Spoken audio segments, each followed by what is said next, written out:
Hey, Dr. Mike here. Irritable Bowel Syndrome, or IBS. Is it a real thing? Stay tuned to learn more with our guest, Dr. Efrat LaMandre. You're listening to Live Foreverish, a show dedicated to helping you live just a little longer. Here's your hosts, Dr. Mike and Dr. Crystal Gossard. All right, welcome to Live Foreverish. Dr. Crystal, Yes, what do you think? So you heard my teaser, I heard it. IBS. I mean, a lot of people have it, but they don't really know what it is. But a lot of people have it. Mm-hmm. What are we missing something? What do you think? I think so, but I would love to hear from our guest because she's in the trenches and she's seeing the patient. You're trying to pass the ball quickly. Passing it quickly. Can you tell? All right, so our guest is Dr. Efrat LaMandre. She is the founder of the new method where she empowers patients to finally realize their symptoms are not in their head. Mm-hmm. I like that. As a result, she helps people optimize their health, prevent illness, reduce medication, that's a good one, Mm-hmm. and feel great. Dr. E also sits on the Board of Trustees for Staten Island University Hospital, serves as the president of the Nurse Practitioner Association. In addition, Dr. E owns a primary care practice called EG Healthcare, a medical scribe company, HawkScribes, and also, if that wasn't enough, an education company, EG Prep. Dr. E, welcome to the show. Thank you. It's an honor to be here. I appreciate it. Your bio makes me feel like I'm slacking. I know. I think we can also add, which is the new title that people are giving themselves, a serial entrepreneur. Yeah, it sounds about right. Sounds great. Yeah. Well, welcome to the show. So this show is all about IBS. A lot of the ways that we pick our topics, Dr. E, it's not really what we want to talk about. It's what people are asking about, right? You know, what's trending, what's relevant to people. And IBS is all over Google. I mean, people are asking about it left and right. So let's start off, because we were debating before the show started about IBS. Mm-hmm. So we want your take on it. What is IBS to you? And are we calling this the right thing? Are we missing something? What do you think? Oh my God, this is great. Actually, I heard you, Dr. Crystal, trying to pass the ball, and I will happily catch the ball. You know, in real life, I cannot catch. Don't throw anything at me, please. She can't either. There you go. She can't. We'd be best friends. you. That's awesome. Okay, so let me answer that question. Is it real? It is real in the sense that the symptoms are real. And it's very important. Sometimes when we ask the question, is something real? Sometimes patients get offended. What do you mean? Are you trying to suggest that what I'm feeling is not real? Of course your symptoms are real. What you're feeling is real. We can get into those symptoms in a moment. And then we give it we have to separate conventional medicine and functional medicine. Mm-hmm. And conventional medicine really has to label things, because once it labels it, once it has parameters for a diagnosis, it can create guidelines of how to treat it. So it is a label of a constellation of symptoms, but in my opinion, labeling it almost does it a disservice. So the symptoms are real. The label currently is real. It's in every evidence-based guideline if you look it up to date. But it really is not enough to actually help the patients along. So I'm going to pause there for a moment and then see where that lands for you. Yeah, so that's those are my thoughts. So we are aligned as well. We can't catch, and we are aligned on kind of this labeling of IBS. I've always been taught, it's a syndrome, and there are no specific diagnostic tests. I believe it's diagnosed with a set of criteria, kind of the Rome criteria. I believe those are, and you just have to have these sets of symptoms along with this. But coming into, I'd never heard of it in my, nutrition degree. Mm-hmm. At least I was conventionally trained with my master's in nutrition. So we never really talked about it there. Of course, my doctorate degree is more functional medicine, and we talked about it there. Yeah. But some patients would come and say, hey, I think I have IBS. I went to my conventional doctor and they are telling me it's not real.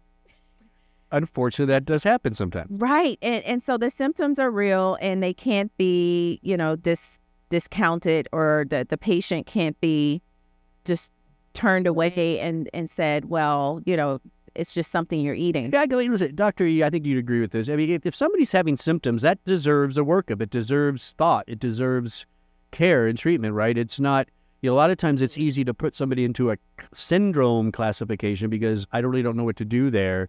So we'll do some basic fiber or whatever that is. So Dr. E, let's go back to IBS and let's hear kind of what are the more common signs and symptoms you see when somebody seems to fall into this syndrome. Absolutely. So let's first say how you get the diagnosis of IBS. Yeah. IBS is what it's called a diagnosis of exclusion, which actually means if done right, then your GI actually did a great workup and was able to find nothing. So hopefully if you have these symptoms and the symptoms, so let's say what the symptoms are. So the symptoms are that within a week, you have at least 1 to 2 times of a change in bowel habit,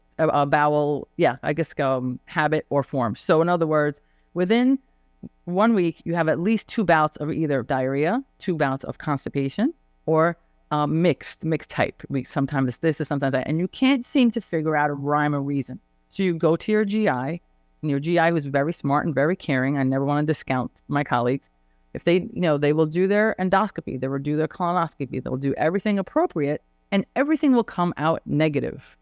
That's how we get the diagnosis of IBS. Hey, I get that you have these symptoms, but I've ruled out all the biggies. You don't have an ulcer. You don't have esophagitis. You don't have, God forbid, cancer. I don't know what's going on.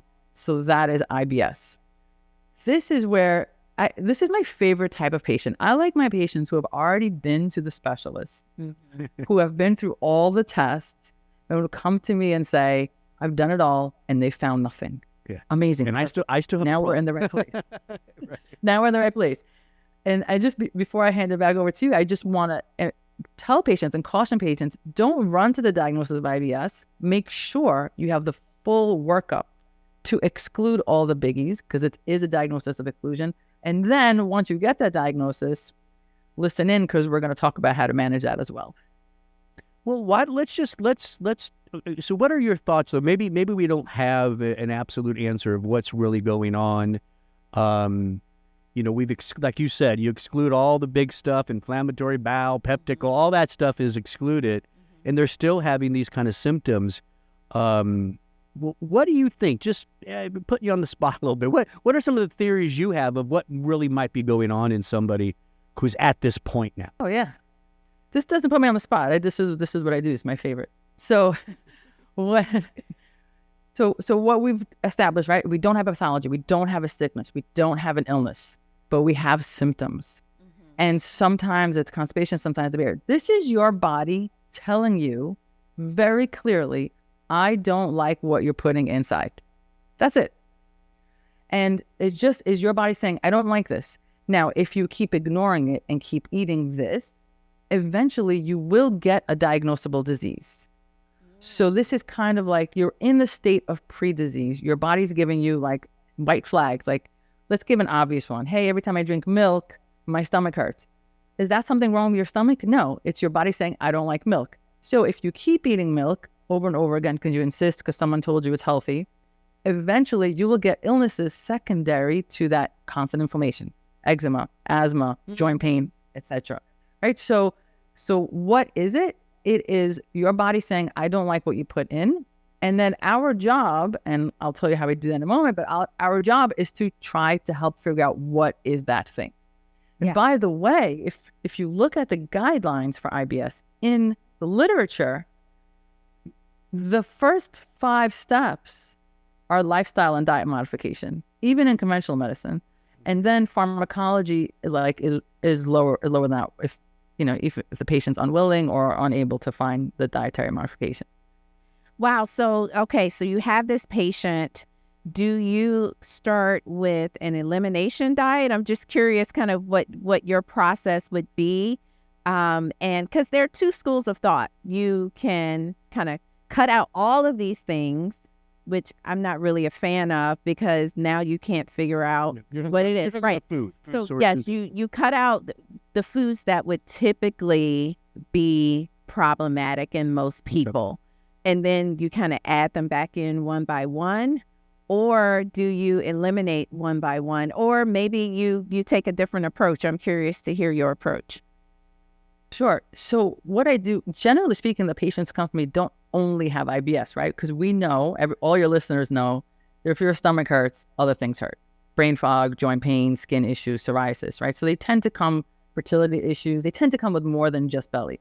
So, and that's really important because the belly and the system are connected. We forget that things are connected because our specialists are in different office, right? The GIs in one office, your skin doctors across town. So you forget that it's all connected in one body. So what I tell my patients, I heard from what you said, this might not be your favorite approach, but I like to always start with nutrition. I'm making an assumption it's nutrition, but it may not be, right? So with nutrition, I like to eliminate first. For a few reasons. First of all, it tends to be when the patient's most motivated. They've already come to my office. They've already made the appointment. They're unwell. They're willing to do anything. 6 months later, things are a little different. So they are at their most motivated to do, what do I need to do? You tell me to eat paper, I'll eat paper, right? So I say, now this is not for everyone, but this is a general framework. Certainly there's people we have to go the reverse order. But my favorite framework is first eliminate. And we eliminate a lot, and this is for short term.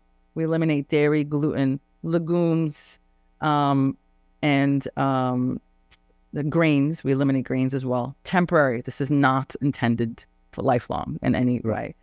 And then we do a check-in. So when I right before we started, you asked me about my intake form. We ask all the symptoms, not just belly, all symptoms, and we use that as a baseline. And this is important because these patients, your listeners, don't have a diagnosis. What are we going to track? We're going to check their cholesterol levels. We're going to check their weight. I don't care about people's weight. I want to know how you're feeling, right? So we're tracking your symptoms. So 30 days in, we track those same symptoms and we say, how's it going? So either you feel great, awesome. Let's start reintroducing. Let's start putting one thing at a time and seeing, oh my God, when I put, I don't know, chickpeas back in, my stomach hurt. So that's option one. Option two is it didn't help at all. Nothing you did helped at all. I still feel exactly the same. Great. Then we have to do now we know we need to do either an food sensitivity testing because something that we left on your plate is still agitating you. Right? So a lot of times patients will have this, I eat so healthy. I'm just eating like an avocado and grilled chicken. Well, guess what? Let's do food sensitivity. Turns out avocado is not for you. Yeah. So, right. So I do the food sensitivity, but I don't start there because it's a lot, it's of money and we may not need it. Yeah. Right? So, Gotcha. if you, right. So if nothing helps at all, we do food sensitivity testing, or maybe that's a good time to do like a GI map testing. And then we have the third type of patient who's like, it helped somewhat, but and depending on what is left, which symptoms are left, will let me know where to explore next. For example, everything's better except my joints still hurt. Maybe I need to look into Lyme. Everything's better except I still have brain fog. Maybe I need to look into mold. So that's the framework. I start restrictive, and depending on where we are 30 or 60 days in, I know what to do next. Now, I have a question about the emotional aspect to this, because you find that people's symptoms are sometimes worse when they are dealing with stress. And sometimes they'll say this IBS started after a traumatic event in my life, and there's this connection between potentially the neurotransmitter receptors in the gut are just kind of sensitive or overly active. Have you seen that in practice, and what are your thoughts on that aspect of IBS? Absolutely. Stress, the emotional component is huge for so many reasons. So some people will say, ever since X, things haven't been good. So let's address that first. Ever since X, things haven't been good. And X could be an emotional, since the divorce, since the death of my loved one. What that says to me, though, is that you probably had underlying issues before. And this pushed you over the edge, right? And that's true for almost everything. Ever since I had COVID, ever since I had Lyme, ever since I had mono, ever since the birth of my child, sometimes it's not an illness, I have not been the same. So things were probably cooking, and then that last thing was what pushed you over, which is helpful to look at it that way, because if it was just a stressful event, I can never undo that. But if we recognize that there was some things cooking before, we could work on that. Now, so that's, first scenario. I do have patients. I have one patient in mind who super clean, super compliant, but without question, when there's a stressful event in her life, she gets bloated immediately. And we know the connection, right? I mean, we know the vagus nerve and we know the gut-brain connection. And for her, it's just super connected. So it's still the same work, because we also know that the food's irritated, so we remove the foods. She's in a place where in between stressful situations, she is doing well. And when there's a stressful situation, she kind of has this physical reminder that says, okay, maybe we need to step back. This is too much. It's used as a guide for her, kind of the way you would a food. Like, wow, every time I eat a banana, I get a headache. Every time it's too much for me, my stomach bloats. So without question, it is a piece of the puzzle. Yeah. Mm-hmm. So when you're working through all this, when or do, I should say, supplements ever play a role? Oh, yeah. Supplements play a huge role. I love this question. So let me say this. I don't think that supplements alone ever will help anything, right? And this is true also. That's what she likes. She always makes me talk about food first. Food first. I really prefer not to work with a patient who wants like 40 supplements and is eating, the standard American diet. We're not going to get anywhere. I want to get out of the mindset of a pill for every ill, right? I mean, we're trying to avoid that. We're trying to use first, right, our nutrition, our foods. We want to remove the things that hurt it, put in the good things, the stress, as you mentioned. I look at supplements in two ways. One, I look at it as the cherry on top. For some of my patients, it's like, great, look how far we've come. Now let's optimize. But in the case of IBS, you want to really use certain supplements to target the belly, right? So vitamin A, huge for the lining of your stomach. There's no question we need that. Collagen, big for the lining of your stomach, right? So probiotics and prebiotics, digestive enzymes. Now there is an order and there is a method to the madness. So you don't just want to wake up with your stomach a mess and be like, let me just grab some probiotics, prebiotics, let me just throw it all in there. You're probably not going to do so well. So I would say we start with nutrition, and we see if my patients are very, very sensitive, meaning the smallest change in what we do sends them over the edge, I sometimes start just with vitamin A for a while, let that repair the lining for a while. When we get to a place of more stability is when I start to reinoculate with probiotics and then prebiotics to feed the probiotics. And then depending on where they are and kind of what their symptoms are, digestive enzymes can go in there. I try not to do it first. Yeah. Okay. Because it muddies the water sometimes with the patients who are very sensitive. You're like, well, I don't know. Is it because I took the supplement or is it because I took that? So those are really specific for gut.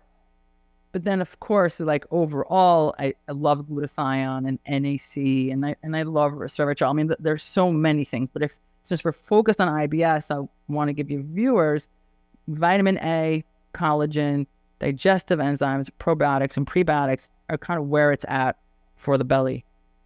That sounds great. So following this program, because you mentioned even on the conventional side, right?